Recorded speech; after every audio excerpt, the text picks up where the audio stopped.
It is a joy to have you still with us here as part of HESED 10. And we'd like to open up our time here together with a word of prayer. Let us pray. God in heaven, we are grateful to you for the life that we are able to enjoy here in this place, realizing that there are many who are crying out to you in need of your liberation, in need of your intervention, in need of your justice. And we are aware of that as we sit in our chairs and we are in a place of comfort. We know there are many who are still in need. Help this time to be a time of reflection, a time of wisdom transfer, a time where we can develop that inner drive of HESED to be involved in the deep work of creating the possible. We know that faith is integral to the work that we do here at Austin Seminary, and we invite you to this place as you have already been invited in many other places throughout this event. We ask for your presence to continue to bless those who are in need financially, those who are here hurting from the loss of loved ones, those who are here worried about tomorrow. We pray that you will bring them a moment of peace and rest as we open this conversation even broader beyond what we've already done. So we thank you and we glorify you all in your Son's name. Amen.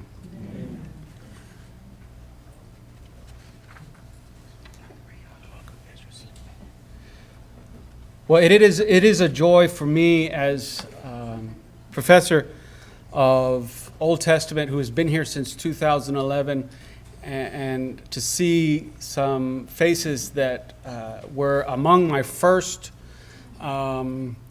advisees when I started here at Austin Seminary, and to have had the privilege of seeing them blossom and seeing them thrive and flourish in their areas of ministry. On the panel that we have here set up for you, we have Noemi Ortiz, Miss Noemi Ortiz, and she is currently working on a postgraduate project, research project, that follows up on philosophical apologetics that she finished a Master of Arts in Philosophical Apologetics from Houston Christian University.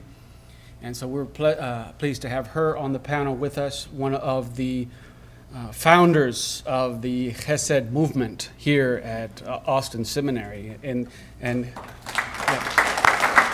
she was chair of the Hispanic Student Association. And then next to her, we have Reverend Steve Miller, and he is founder and CEO of the United States Christian Leadership Organization. We are grateful to have him here. So thank you for being here. And next to him is Reverend Dr. Darrell Horton. Reverend Dr. Darrell Horton, who's also a horned frog, not just one who is from Austin Seminary. He is the pastor of Mount Zion Baptist Church in historic East Austin, and he's also accompanied by First Lady, Mrs. Horton, who's with him here. And then we have at the end there Reverend J.D. Herrera with a bit shorter hair than we remember. Well, actually, you did have short hair when we first started. And he is Vice President for Enrollment Management here at Austin Seminary. So we're grateful to have him on this panel. I thought to get the conversation started, I could ask them a twofold question, and then we can go on from there. So the twofold question is, what have been some of your cages while you were in seminary? And what new cages are you encountering in your professional lives today? So you could begin however order you'd like. So what have been some of your cages while you were in seminary, and what new cages are you encountering in your professional lives or ministry context today?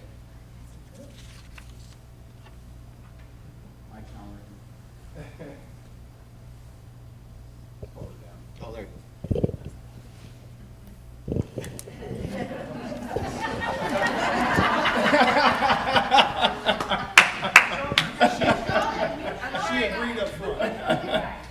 Okay, You're not well, gonna hit me with that one, trust me. I guess I'll start. When I first was a student at Austin Seminary, so as a woman, as a Hispanic woman, of course, you're already in the minority. So, that was one of, I guess you could say that, because you're maybe perceived to be a certain way, or maybe your voice is not used to being heard. And I think that it's a little, it can be challenging, but once you start, so I guess confidence is very important. So I had to really up my confidence in myself and my ability and being capable. And so I think that was what I would say from what I recollect. Now currently, I guess the cages that in my experience, as I'm working with in this research that I'm doing postgraduate, is encountering a lot of patriarchal frameworks, and I'm working on bringing aesthetics to the forefront, but I have to get through a lot of the masculine sort of point of view of women. Like, for example, 1 Peter 3:3, that's a verse that I'm looking at right now and researching. And I'm finding Tertullian, one of our church fathers, talking about, women, this is how you should be. And it really bothers me, because I think that a lot of times things get taken out of context. And I guess what I'm trying to say is I want to extract the goodness of aesthetics, and free it from patriarchal theological, I don't know what the word is, cages, I guess. So that's what I'm encountering now. Thank you so much for that. Man, what I'm gonna say is really gonna be difficult for me to say. I don't wanna say it, actually. But you expect us to tell the truth, right? Yes. I'm from a small town. I'm from Henderson, Texas, and I don't know if you know where Henderson, Texas is. It's about 30 miles east of Tyler, Texas. I grew up in a town where there were a number of different people. There were whites, blacks, there were Hispanics, and significant numbers. And I went to school with whites, blacks, and Hispanics since I was in kindergarten. So I've always had a variety of friends in terms of race, a variety of friends in terms of income, whether they were super rich. I mean, I went to school with people who were literally billionaires, who in this small town, 13,000 people, 10,000 at the time, who flew to school in helicopters, right? Yeah, literally. And in every income stream in between, and then poor people. And in fact, my kindergarten butted up to the projects, where the fence was broken and the project kids would walk through the fence into the building, but then that exact same playground, that area of the fence where it was broken, you'd have a helicopter land right there and let out the other kids. And we were friends. We knew how to talk to each other. We played together. When you're in kindergarten, 1974 is when that was. You'd sleep on the floor with them because all kindergartners take their naps, right? So we slept on the floor together, and we played together. So I knew how to communicate with everybody, and I think that's one of my strengths now. Coming from that small town, I can just about communicate with everybody, anybody. I don't care who you are, what income, what race, what color. you are. You know, we went through school from kindergartners all the way up through 12th grade, having that type of skill. And for the most part, you only find that in rural areas. You don't find that in the city. The city is segregated. You got white folks going to school and going to church over here. You got black kids going to school and going to church over here and living in these neighborhoods. You got the Hispanic kids doing the same thing. It's segregated, completely segregated, right? So they don't have the same type of skill level that I might have in terms of communicating with a wide variety of people. So I went to A&M, I was in the Corps, so I was always around different groups of people. I knew how to engage people, right? So when I got to school here as I'm 53, so I think I was 42 years old when I got to school here. So I came here, and the students, probably the typical age of what this is in this room right now, probably the typical median age, average age of a seminarian may be 42 or 45, right? Everybody has good hearts. Everybody wants to be a minister. You're hearing certain types of theology, and you know, our theology is a theology of being an anti-racist or anti-racist. That's our theology, and everybody talks in it. Everybody's serious about it. But one thing that I found interesting, and it was very disconcerting for me, is that even though I heard lots of good things coming from white students who were 40 and above, you know, a few in their 30s, none of them knew how to speak to or befriend or become friends with the black students. I couldn't get a white seminarian to talk to me first, to speak to me first, to save my life. I was never invited into the conversations. No one ever said hi to me first. No one ever said, hey, Steve, come over here and talk to me or talk to us. No one ever said that.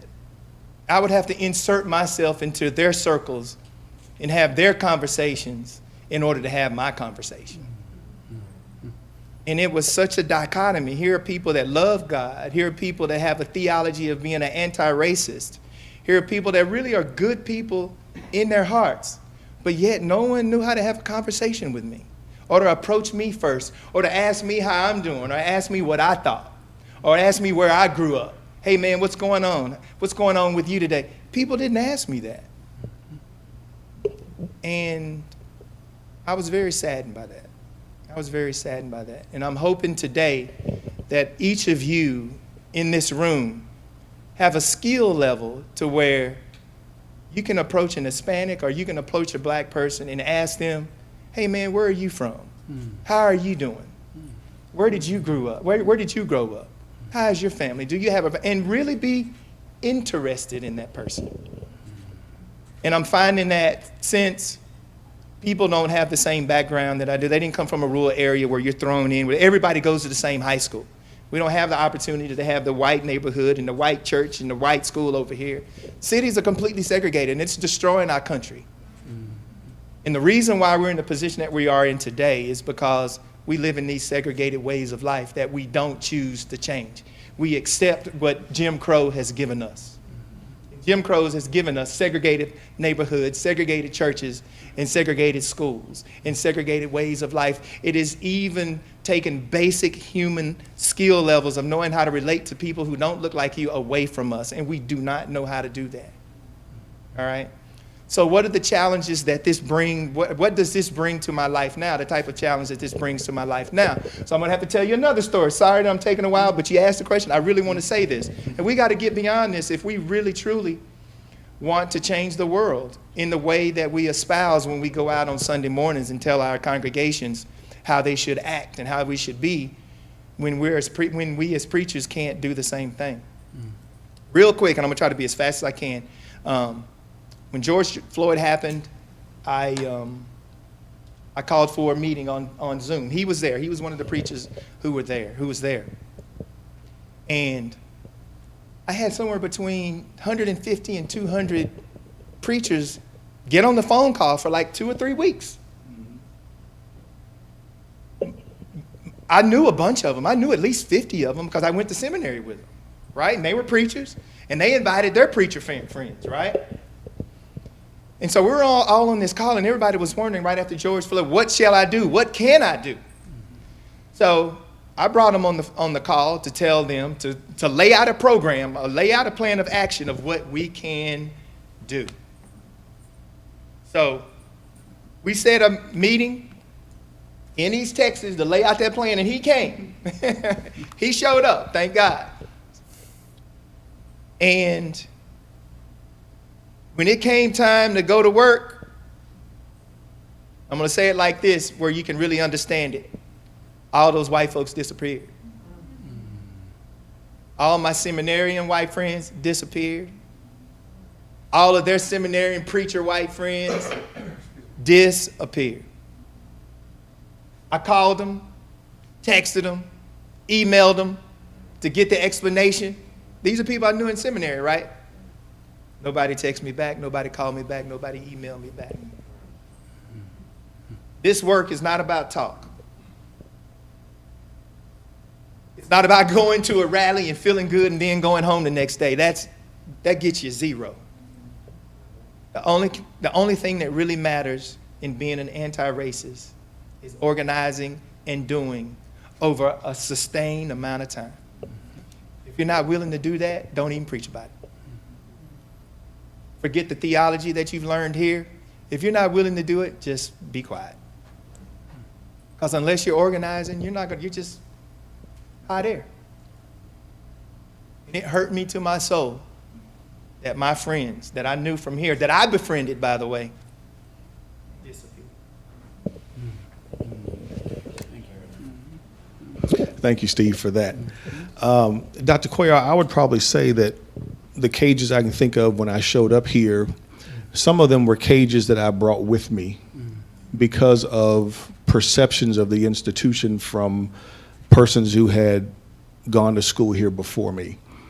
We don't have the time today, but I could tell you about conversations I had of other African Americans or other black people that said, you're going to go to that school, that's fine. Here are the 3 things I would tell you to do.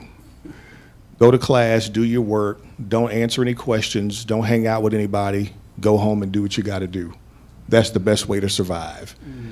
And so when I showed up on campus, I had put myself in that cage that's what I needed to do to survive.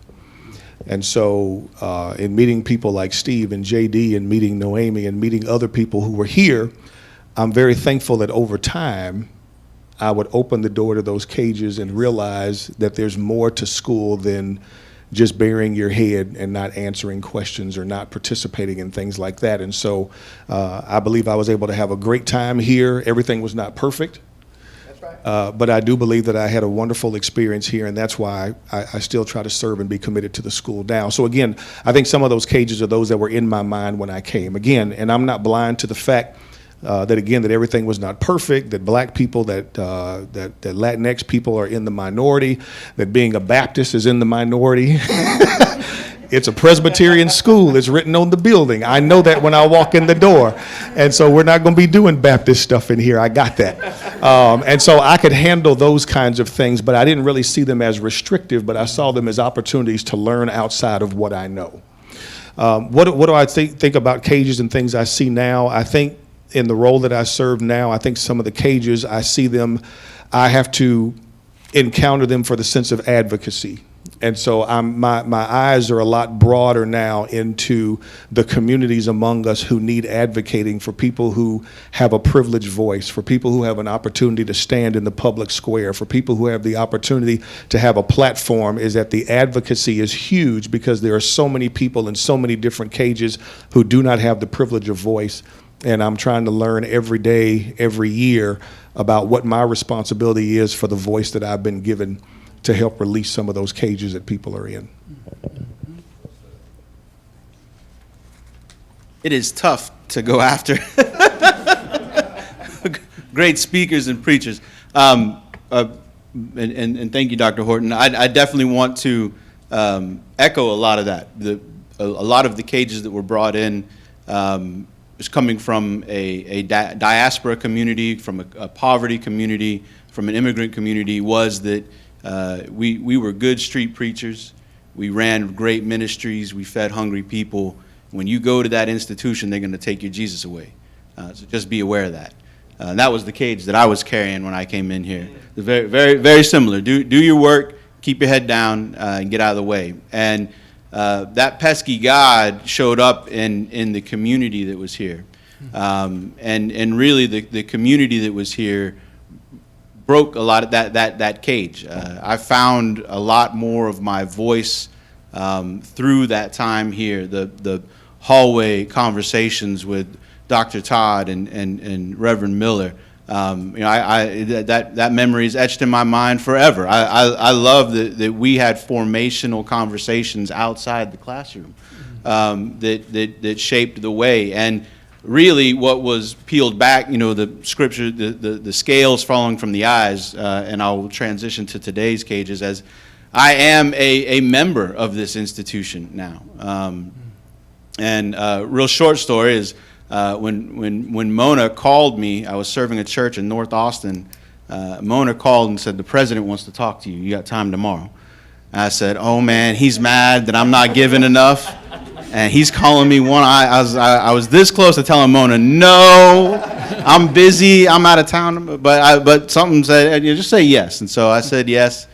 And then President Wardlaw called me to talk to me about this vice president position, this cabinet member position. And I was shook because we were troublemakers when we were here.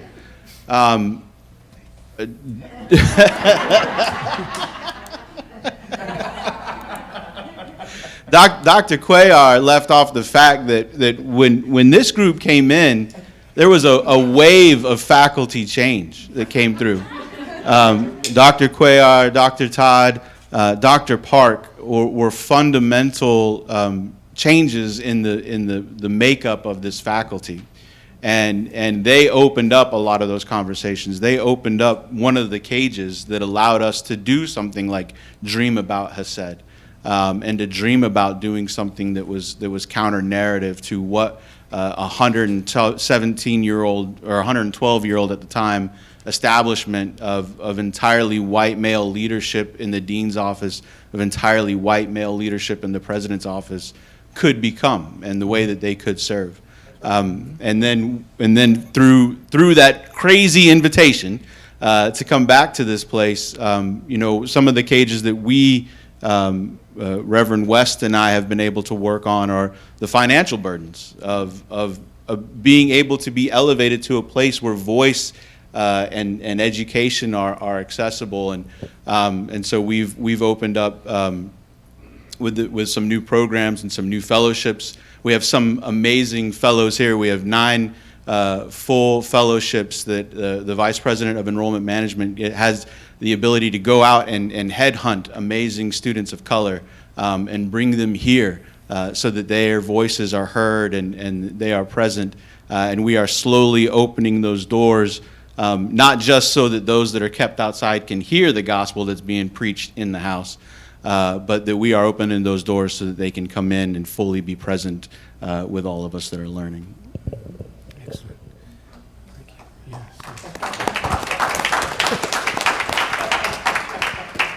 So I do have a follow-up question, and I do want to then open it up to the audience for some questions. What is your hope for the next 10 years of HESED? Y'all mind if I jump first? One of my big hopes when we were having this conversation, and one of my kind of visions about HESED since it started, is that this is a development tool. That students are able to learn how to run a conference, that they engage in learning how to find leaders that intrigue them, invite them to a place, manage that engagement, and then move on with a newfound relationship. So that it is a teaching tool that is a supplement to the Master of Divinity or Master of Arts that they are getting here. And I hope that is a main hope. I hope that the student development piece continues out of this, as y'all are the key to teaching the institution how to change. And so equipping y'all better is always my hope for HESED. Dr. Cuellar, I think I have a couple. One of them has already been realized, if I'm correct. It was a few years after we started, because I don't know if anybody realizes this or not, but when this was started, it was not funded by the school because we made it up. So there was nothing in the budget for it. And so I'm grateful to people like Dr. Cuellar, the President Wardlaw, that we came to them and said, this is what we'd like to do. And it was amazing how they said, this is important to you, it's important to the school, we'll find the money to get it done. And so where I was going with this is that the fact that this is now, as I believe, a funded part of the seminary's budget, that is a dream come true, that we don't have to guess, you don't have to, the students don't have to scramble and find sponsors to do stuff. And so I think that's a great thing that the seminary is saying, this is important to us because we're putting the budget behind it. I would also say for the next 10 years, my hope is that the students would continue to use this as an opportunity to bring in voices from the community that not just echo their individual voices from their own experience, but that they would use this to help broaden the experience of the entire seminary, that there are voices that are not often heard here, there are voices that cannot be heard.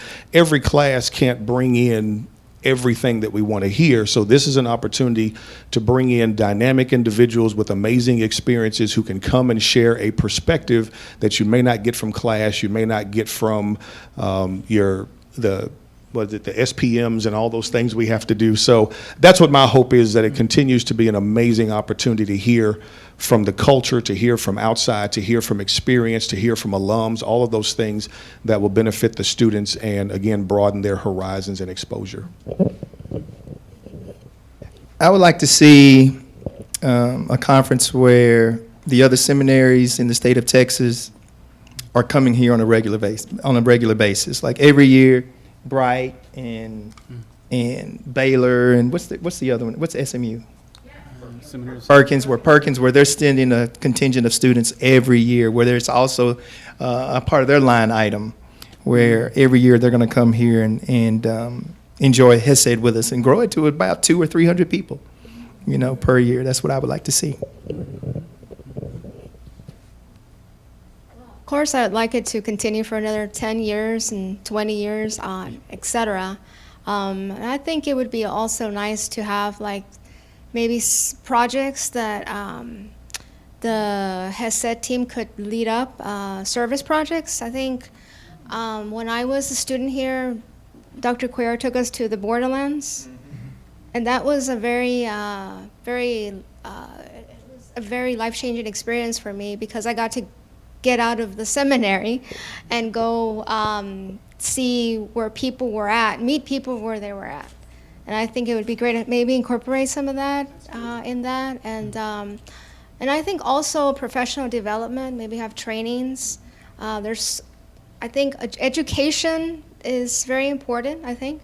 So we could maybe have some sort of training, some sort of just something that would enhance each person. I'm thinking of technology and something like that, because knowledge is power. So, if you have knowledge, you have power. And I think that for me, that's opened so many doors and really unlocked a lot of cages, just being educated. So. Yeah. Thank you.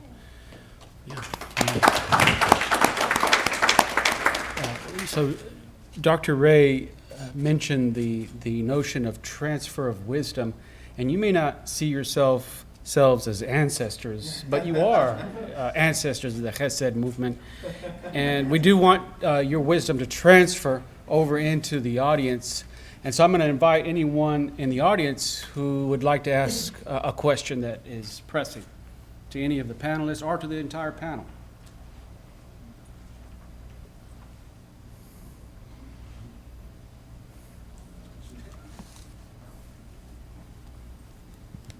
I would just love to hear a little bit about the story of the first HESED. Were you guys eating lunch when you came up with it? Was it in a class? Who did you go to first? Did they look horrified? I would just love a little bit of that story. I was going to say, that was you and Jackie. That was you and Jackie, right? Yeah. Well, we had just newly formed the then Hispanic Student Association, and we were talking with the African American Student Group Association, and it was Jackie Williams and me, and then we just started just chatting. JD and I were the HSA chairs at the time, and Daryl and Steve, and it was just sort of like a very, wasn't it a very like a very just we like making it up, you know, but with Def and with guidance from Dr. Cuellar, like he provided that gravitas, you know, that we needed, and so it just started very casual. Lunch, I think it was actually in the dining hall, so.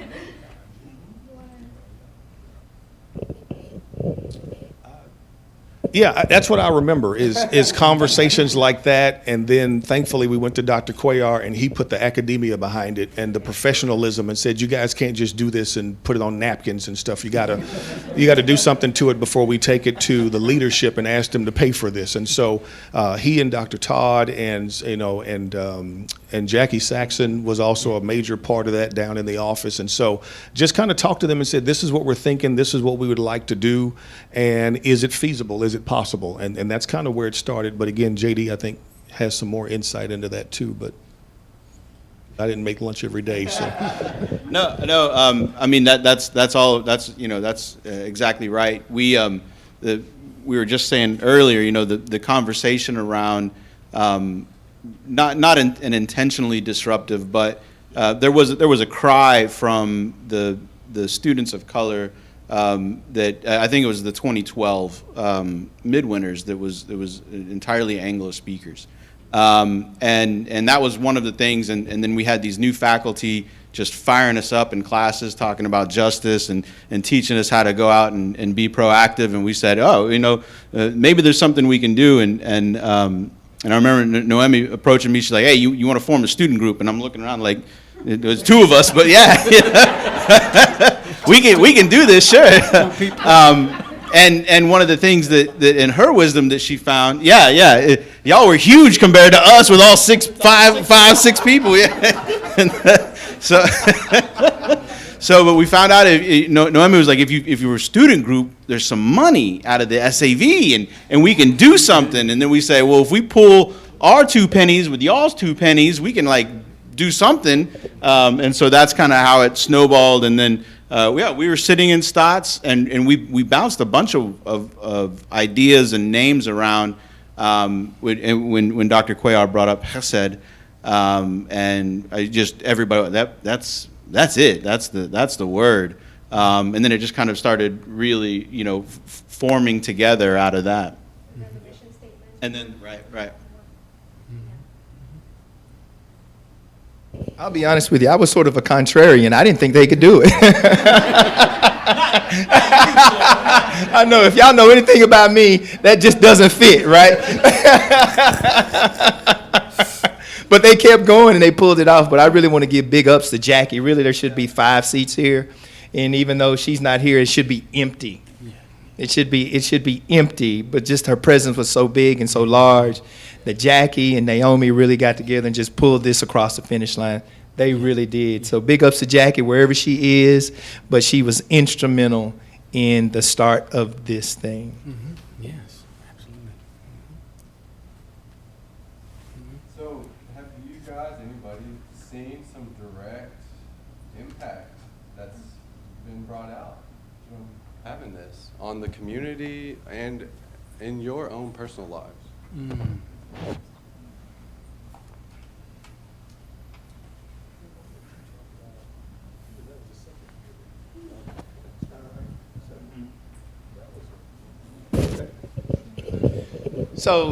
So the first year, did y'all talk about our very first event and who came that night?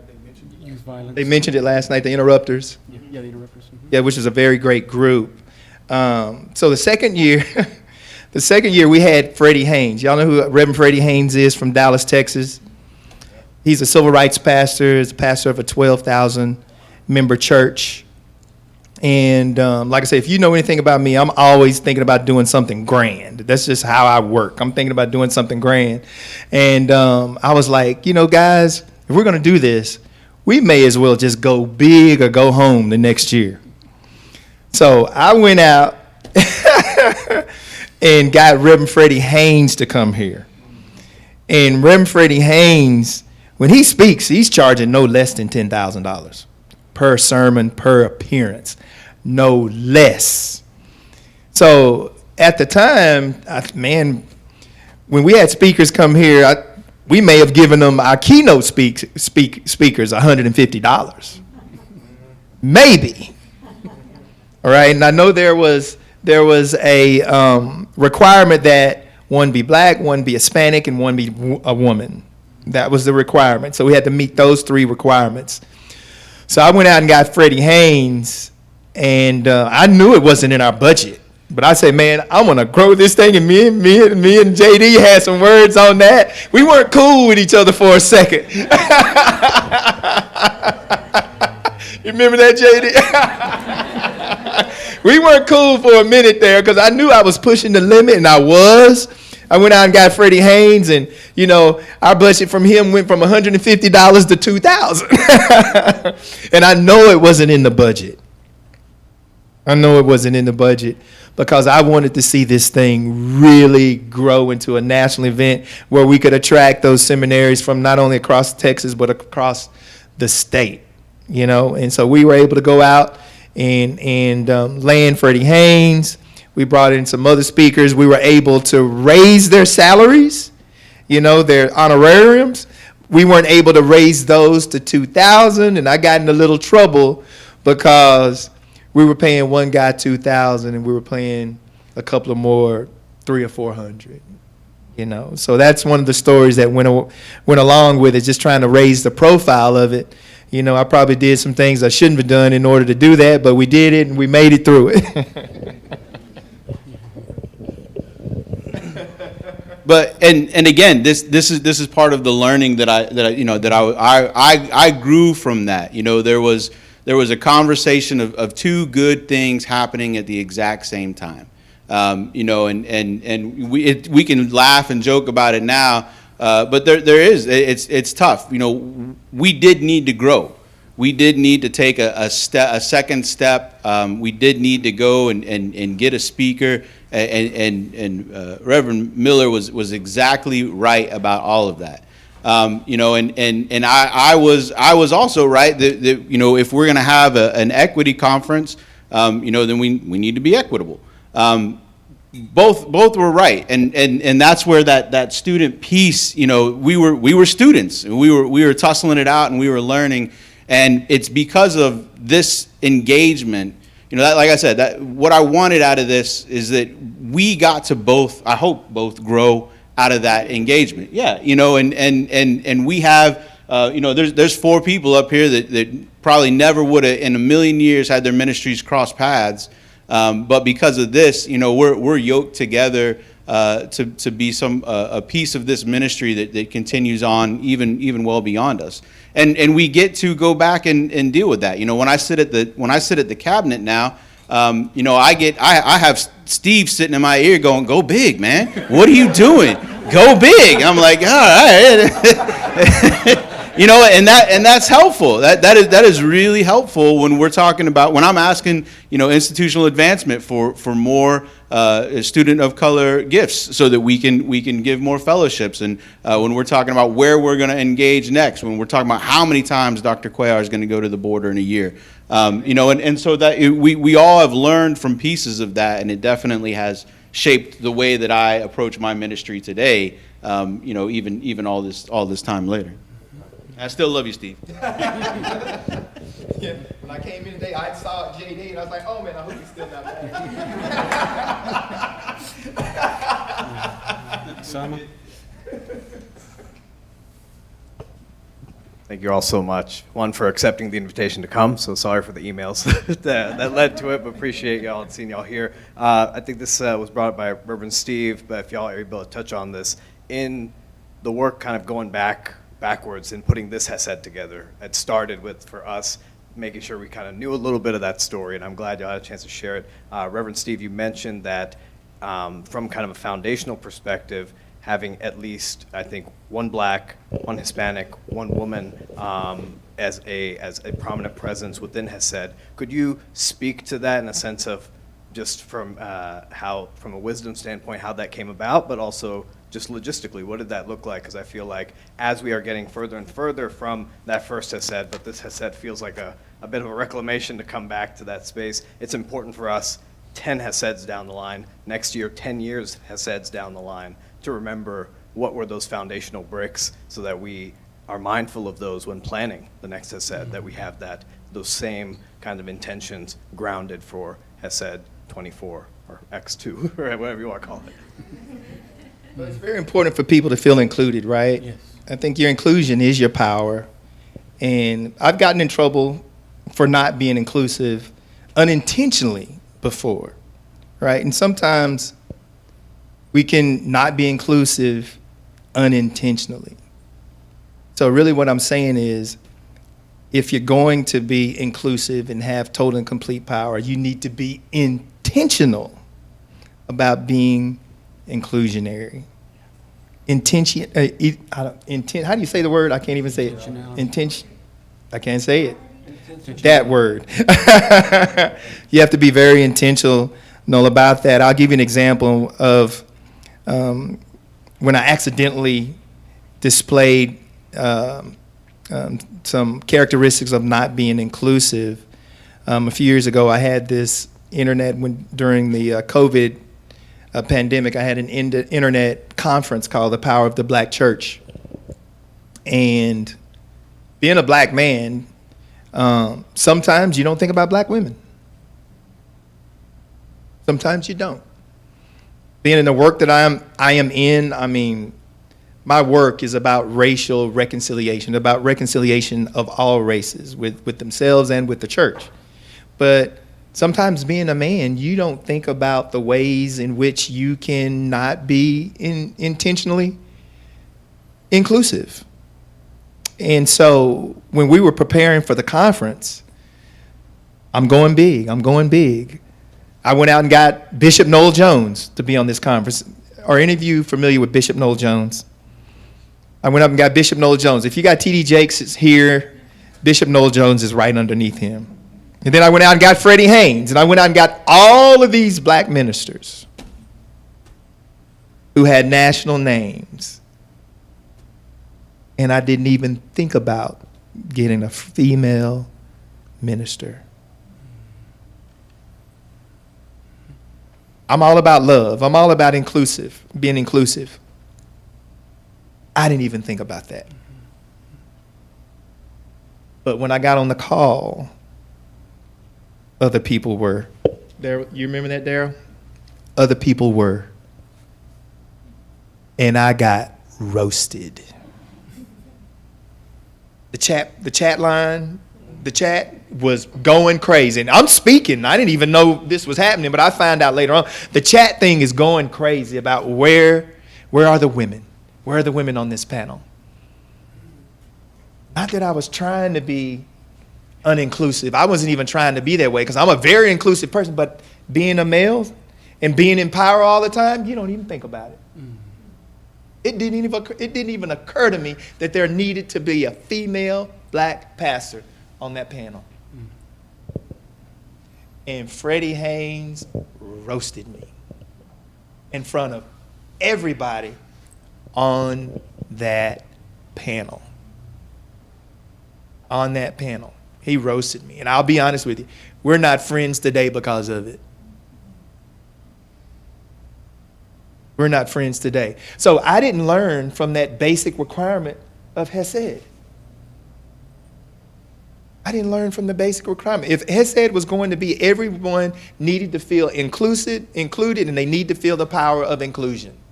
And that basic lesson that I should have learned from HESED, I did not take forward with me.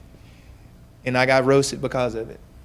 And I'll tell you what, I will never, ever do that again. The first thing that I do right off the bat now, where are the women?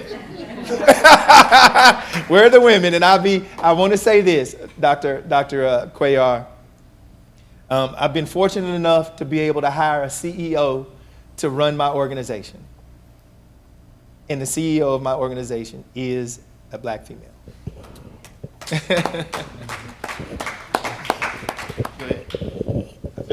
feel like Steve and I have talked, but I did want to say this too. From the origination, remember I explained we had there was a sting amongst the communities, the students of color at Austin Seminary. We now have the amazing Dr. Margaret Amer as our dean. We now have, amen. We now have President Irizarry as our president. We now have some leadership that is representative of these communities. We now have some voices that are bringing in voices, and so I think that is going to be, Usama, a burden on the students to learn. You can no longer rely on this counter narrative of we're going to bring the speakers of color because Jose's bringing them, Margaret's bringing them. They're here, so you will have to find some ownership of HESED that is possibly not a counter movement, but is a development movement. That is something that is going forward to train, equip, and bring life. It just continues centering the marginalized voices for sure, but I don't think it's a rage against the machine narrative as much as it may have been 10 years ago. Which, thank God. I mean, the fact that we can sit here and say, because you all bear some of that burden. And you faculty that came in 10 years ago bear some of that burden, that it is no longer the students of color needing to rally against an all-white system. The system has been changed, and you all are part of that change and part of forcing that change. Look forward to having you on the next HESED organizer. Yes, we have one chance for one more question. Okay, go ahead. I don't want to take away from your question. No, go ahead. As you're talking about developing students, I'm curious about your advice, because we are in Texas, Yeah. and we're releasing student leaders in a place where it's going backwards. Yes. And so I'm curious, what is your advice with development that students should consider? Because you're changed here, but they're going to go out in the world that there's systems that they're not changing. Institutionally, and maybe Dr. Amer could even answer this, but we are evaluating always the way that we teach and the curriculum, the way that we equip people to go out. And part of it is just tearing off the Band-Aid and saying, it's not going to be La La Land when you come out. This is a unique space. This is a little bit of a bubble. And when students come here and are developed, we can give them some tools. But there's a big machine out there, and you're going to get chewed up sometimes by the gears. I think one of the things that we forget is this community developed here. Not in the we didn't trade Quizlets and stuff like that. We developed by cutting our teeth, going in, using Steve's laptop to ask for $4,000 from the president, and beg the faculty to help us out. And so I relied not nearly enough on these relationships. Because I still thought Steve was mad at me for 10 years. But there are relationships in this room, and there are relationships amongst our alumni that they rely on as they go through this hardship of equipping leaders in the church. But that's a real question that we dance with in recruitment. How do I invite somebody from a space that is relatively safe into the deep in the heart of Texas, where there are going to be some walls put up around them, some cages applied to their lives because of who they are, who they love, the ways in which they carry on with their lives. And so it is something that is tough, but it is something that we do not shy away from in conversation. The faculty, the administration, the leadership here is aware of the turmoil of the world, and we do our best not just to equip amazing leaders for the church, but to build these communities that go out and are supportive of each other all together. 30-second answer to that question. I think it's important for opportunities like HESED to help develop students for what is to come. I think that's the purpose, is that you bring people who are outside on the front lines dealing with those systems, impacted by those systems, who are working to change them. You have them to come here to the seminary and say, in addition to what you're learning, this is what's happening outside. This is what it means to go to the Capitol. This is what it means to go to City Hall. This is what it means to go to the border. This is what it means to do so-and-so, so that your minds begin to be developed and shaped while you're here, so that it's not a total surprise when you go outside. It's one thing to watch it on the news. It's another thing to be at the rally, to be the spokesperson, to be that. And so that's what I think HESED brings to the table, is an opportunity for students to be developed, to hear from people who are doing it now, so that you know what you're going to face when you leave. That guy's so smooth. Well, we've come to the end of our time here, and we need to transition now to our final event, which is the worship service. But I do want to just acknowledge that what this lecture series has taught us is the importance of coalition building, the importance of also grassroots organizing, and how that grassroots organizing takes time, and you have to be committed to the work. So we've been doing this for 10 years, slowly working together, ironing out those difficulties. We don't come to this work perfect, but we know that we've been working at it together. And I think that also is proven just in the spirit of trust and the spirit of friendliness and welcoming that you feel when you come to this kind of event. It's an investment that has been made over years in coalition building and in this intercultural engagement with each other. And I'm grateful that you were able to come and be a part of this conversation, and I hope that you will continue to be a part of the HESED conversations in the future. So thank you very much.